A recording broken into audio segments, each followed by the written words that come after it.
Hi viewers, welcome to our channel. ప్రస్తుతం మనతో పాటు దాము బాలాజీ గారు సీనియర్ జర్నలిస్ట్ ఉన్నారు. వారితో ఒకసారి మాట్లాడదాం. సార్ నమస్కారం. సార్ జనసేన పార్టీ ఆవిర్భావ దినోత్సవ సందర్భంగా నాగబాబు గారు చేసిన స్పీచ్, ఆయన కామెంట్స్ చూస్తూ ఉంటే ఇప్పుడు టీడీపీ శ్రేణులు అయితే ఫైర్ అవుతున్నారు సార్. అంటే జనసేన లో పవన్ కళ్యాణ్ గారు గెలవడానికి కారణము పవన్ కళ్యాణ్ గారు జన సైనికులు తప్పితే ఇంకెవరూ కాదు అని చెప్పేసి చేసిన కామెంట్స్ ఇప్పుడు టీడీపీ వాళ్ళకైతే తీవ్ర ఆగ్రహవేశాలకైతే గురయ్యారు. వర్మ మన కర్మ అంటూ కూడా పోస్టులు పెడుతున్నారు చాలామంది. మరి ఆయన కామెంట్స్ని ఏ విధంగా చూడొచ్చు? ఇదే మన జనసేన టీడీపీ మధ్య చీలికలు తెచ్చే ఛాన్స్ ఏమన్నా ఉన్నాయా సార్? ఇప్పటికిప్పుడు చీలికలు తెచ్చే ఛాన్స్ ఏం లేదు. కానీ జనసేన మీద పవన్ కళ్యాణ్ మీద తీవ్రమైన ఆగ్రహావేశాలు అయితే తెలుగుదేశం కేడర్లో మొన్న ఈ జైకేతనం సభతో వచ్చిందని చెప్పచ్చు. ఎందుకంటే మనకి పోస్టులు చూస్తూ ఉంటే సోషల్ మీడియాలో విపరీతంగా పవన్ కళ్యాణ్ మీద, ఇటు నాగబాబు మీద ట్రోల్స్ స్టార్ట్ అయినాయి. గతంలో పవన్ కళ్యాణ్ వర్మ చేయబట్టుకొని నా గెలుపుని వర్మ చేతిలో పెడుతున్నాను, ఈయన ఎంత గొప్పవాడు, జూనియర్ వర్మ ఆయన ఎంత గొప్పవాడు, ఇవన్నీ మాట్లాడుతూ నా గెలుపు ఈయన చేతిలో పెడుతున్నానని, ఆయన కూడా వర్మగా మీరు రావకండి, మీరు స్టేట్లో మిగతా ఏరియాలకు వెళ్ళండి, నేను మిమ్మల్ని గెలిపించి బాధ్యత నాది అని వర్మ మాట్లాడడం, ఈ వీడియోలన్నీ ఇప్పుడు బయటకు వస్తున్నాయి. సో ఇదేంటంటే అదేదో అంటారు కదా, ఏరు దాటే వరకు ఏటి మల్లన్న, ఏరు దాటినాక బోడి మల్లన్న అన్నట్టుగా వర్మని ఇప్పుడు తెలుగుదేశం వాళ్ళు, అంటే ముఖ్యంగా ఒక రకంగా చంద్రబాబే వర్మకు అన్యాయం చేశాడు. దానివల్ల అలసైపోయాడు వర్మ. వర్మకు కానీ ఎమ్మెల్సీ ఇచ్చుంటే నాగబాబుకి ధైర్యం ఉండేది కాదు. వర్మ గురించి కర్మ అనే పద్ధతిలో ఆయన మాట్లాడాడు. నాగబాబు నేను చాలాసార్లు చెప్తుంటా, ఆయన అతి తెలివిగా మాట్లాడుతుంటాడు. కావాలని ఆయన కర్మ అనే పదం వాడాడు, వర్మ అనే పదం వాడకుండా, అంటే ఆ రైమింగ్ వచ్చేట్టుగా. అంటే ఆయన ఏం మాట్లాడాడంటే, పిఠాపురంలో పవన్ కళ్యాణ్ గెలుపుకు నేనే దోహదం చేశాను ఎవరైనా అనుకుంటే అది వాళ్ళ కర్మ అని మాట్లాడాడు. అంటే ఇది వర్మ కోసం ఉద్దేశించి ఆయన కర్మని పెట్టాడు. ఆయన ముందుగా తెలివిగా అవన్నీ ప్లాన్ చేసుకొని వచ్చి మాట్లాడినట్టుగా అర్థం. అదేదో ఆవేశంలో మాట్లాడింది కాదు, పవన్ కళ్యాణ్కి తెలియకుండా కూడా మాట్లాడింది కాదు. దీని నేపథ్యం ఏంటంటే, వర్మ కొన్ని రోజులకు ముందు కష్టపడి గెలిస్తే దానికి ఉండే గౌరవం వేరే ఉంటుంది అని పోస్ట్ పెట్టి తర్వాత తీసేశాడు. దీనికి కారణం ఏంటంటే, వర్మ అక్కడ నిలబడి పవన్ కళ్యాణ్ గెలిపించినా కూడా వర్మకి ఏ రకంగా కూడా అక్కడ జనసేన నాయకులు ఇంపార్టెన్స్ ఇవ్వట్లేదు అనేది వర్మలో ఉండే బాధ. రెండవది, ఫస్ట్ ఎమ్మెల్సీ ఆయనకే ఇస్తానని చంద్రబాబు హామీ ఇచ్చాడు. దాన్ని చంద్రబాబు నెరవేర్చుకోలేకపోయాడు. అది ఇప్పటి వరకు చంద్రబాబు ఆ పని చేయకపోగా నాగబాబుకి ఎమ్మెల్సీ ఇచ్చారు. దాంతో వర్మకు అర్థమైపోయింది ఇంకా కాదని. దాంతో నాగబాబుకి అండి పవన్ కళ్యాణ్ ఏంటంటే, వీళ్ళిద్దరే కలిసి వర్మకి, అంటే ముఖ్యంగా పవన్ కళ్యాణ్ చంద్రబాబు దగ్గర ఇన్ఫ్లుయెన్స్ చేసి వర్మకి ఎమ్మెల్సీ రాకుండా చూసుకున్నాడు. అంటే వర్మని వీక్ చేసేయాలి కంప్లీట్గా అనేది Pawan Kalyan strategy. Pawan Kalyan point of view నుంచి చూసినప్పుడు అది కరెక్టే. ఒక పొలిటికల్ పార్టీగా పవన్ కళ్యాణ్ తనకి ఒక స్టాండర్డ్ నియోజకవర్గం ఉండాలి అని పవన్ కళ్యాణ్ భావించడంలో తప్పు లేదు. ఎందుకంటే చంద్రబాబు కుప్పం ఉంది, జగన్కి పులివెందులు ఉంది, లోకేష్కి మంగళగిరి ఉంది, బాలకృష్ణకి హిందూపురం ఉంది. ఇలాగా పవన్ కళ్యాణ్ కూడా తనకు ఒక పర్మనెంట్ నియోజకవర్గం ఉండాలి అనుకున్నప్పుడు అక్కడ ఇంకెవరు కూడా బలం ఉన్న నాయకులు ఉండకూడదు, తనకు అపోజిషన్గా ఉన్నవాళ్ళు. సో అందుకని పవన్ ఏం చేస్తున్నాడంటే, వర్మని వీక్ చేయాలనేది పవన్కున్న లాంగ్ టర్మ్ స్ట్రాటజీ. ఇప్పుడు కానీ ఎమ్మెల్సీ ఇస్తే వర్మ బలపడతాడు, ఏదైనా మంచి పోస్ట్ ఇస్తే వర్మ బలపడతాడు. ఎందుకంటే వర్మ చరిత్ర చూస్తే మనం, ఆయన పూర్తి పేరు శ్రీ వత్సవాయి సత్యనారాయణ వర్మ, SVSN వర్మ. ఆయన 2009లో రాజకీయాల్లోకి వచ్చాడు. 2009లో తెలుగుదేశం టికెట్ తరపున ఆయన పోటీ చేసినప్పుడు అక్కడ వంగగీత గెలిచింది. కానీ ఎంత మెజార్టీతో గెలిచింది? కేవలం 1000 ఓట్ల మెజార్టీతో గెలిచింది.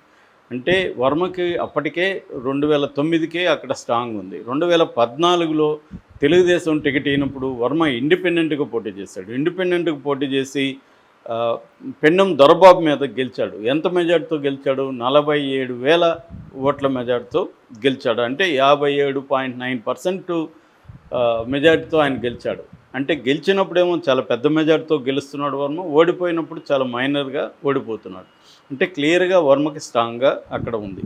దాని తర్వాత మళ్ళీ తెలుగుదేశంలో చేర్చుకున్నారు వీళ్ళు, గెలిచిన రెబల్గా ఆయన చేసినాక. తర్వాత 2019లో పెండెం దొరబాబు చేతిలో వర్మ ఓడిపోయాడు. అప్పుడు కూడా ఆయనకి 36.6% ఓట్లు వచ్చాయి వర్మకి. కేవలం 14,000 మెజార్టీతో మాత్రమే పెన్నెం దొరబాబు గెలిచాడు. అంటే జగన్ వేవ్ ఉన్న సమయంలో కూడా 36% ఓట్లు తెచ్చుకోగలిగాడు వర్మ. ఆ తర్వాత కూడా 2020-21 కరోనా టైంలో కూడా వర్మ ప్రజలతోనే ఉన్నాడు.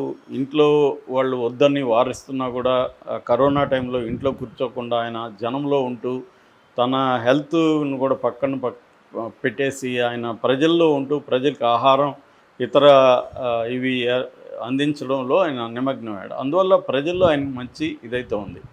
సో మళ్ళీ 2024 వచ్చేసరికి చంద్రబాబు ఆ సీట్ని ఇవ్వాల్సి వచ్చింది. చంద్రబాబు పాయింట్ ఆఫ్ వ్యూలో నుంచి ఏంటంటే పవన్ కళ్యాణ్ తనకి చాలా ఇంపార్టెంట్. చంద్రబాబుకి పవన్ కళ్యాణ్ లేకుండా తను గెలవలేడని చంద్రబాబు నమ్ముతున్నాడు. అది వాస్తవం కూడా, గ్రౌండ్ రియాలిటీ అప్పుడు అలాగే ఉన్నింది.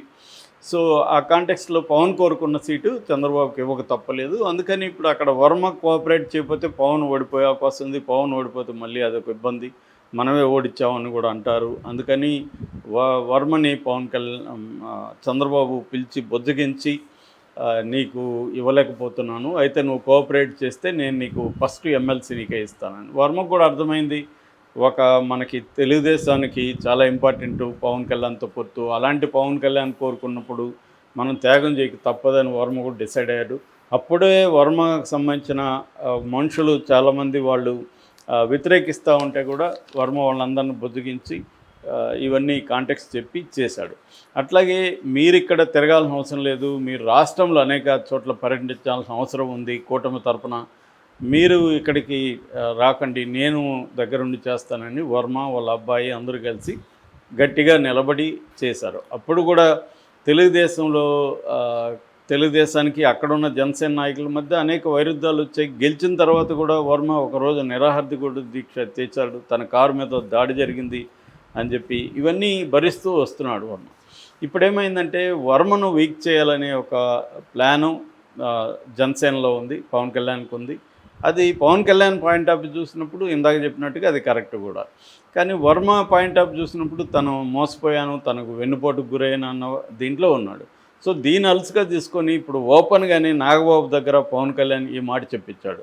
సో పవన్ కళ్యాణ్ గెలుపుకి 2 ఫ్యాక్టర్స్ ఉన్నాయి. ఒకటేమో పవన్ కళ్యాణ్ లీడర్షిప్, రెండవ ఫ్యాక్టరు ఇక్కడ జనసేన నాయకులు, ఇక్కడ ఓటర్లు, ఇక్కడ ప్రజలు అన్నారు. నాగబాబు చెప్పిన దాంట్లో అబద్ధమేమీ లేదు. కానీ అసలు ఫ్యాక్టర్ ఆయన మర్చిపోయాడు. అసలు ఫ్యాక్టర్ వర్మ ఫ్యాక్టర్. వర్మనేమో కర్మాన్ని తీసి పడేశాడు. ఈ రెండో ఫ్యాక్టర్, మూడో ఫ్యాక్టర్ని గురించి మాత్రమే ఒకటో ఫ్యాక్టర్, రెండో ఫ్యాక్టర్ అన్నట్టుగా వాటిని చెప్పాడు. అసలు ఫ్యాక్టర్ని పక్కన పెట్టేశాడు.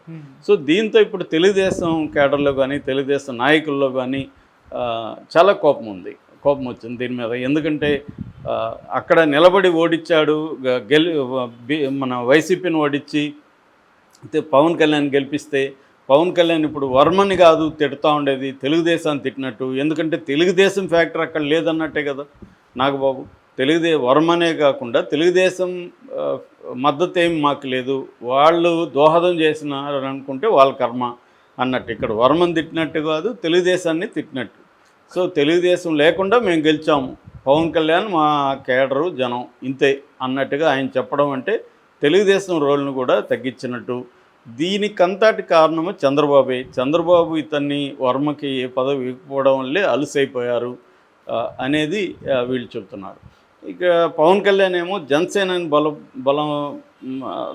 బలాన్ని పెంచుకోవడం కోసం ఒక పక్క పెన్నెం దొరబాబుని చేర్చుకున్నాడు, మరోవైపు వంగగీత కూడా చేరబోతుంది. ఎందుకంటే 2009లో ఇతన్ని వర్మను ఓడించినప్పుడు ఆమె ప్రజారాజ్యం పార్టీలో ఉంది. సో తర్వాత వైసీపీలోకి వచ్చింది. కాబట్టి ఇప్పుడు మళ్ళీ ఆమె జనసేనలోకి రావడానికి ఆమెకు కూడా పెద్ద ఇబ్బంది ఉండకపోవచ్చు. సో ఆమె జనసేనలో, పెన్నెం దొరబాబు జనసేనలో చేరడం వల్ల జనసేన ఖచ్చితంగా అక్కడ బలపడుతుంది. పవన్ కళ్యాణ్కి ఒక నమ్మకమైన నియోజకవర్గం ఏర్పడుతుంది.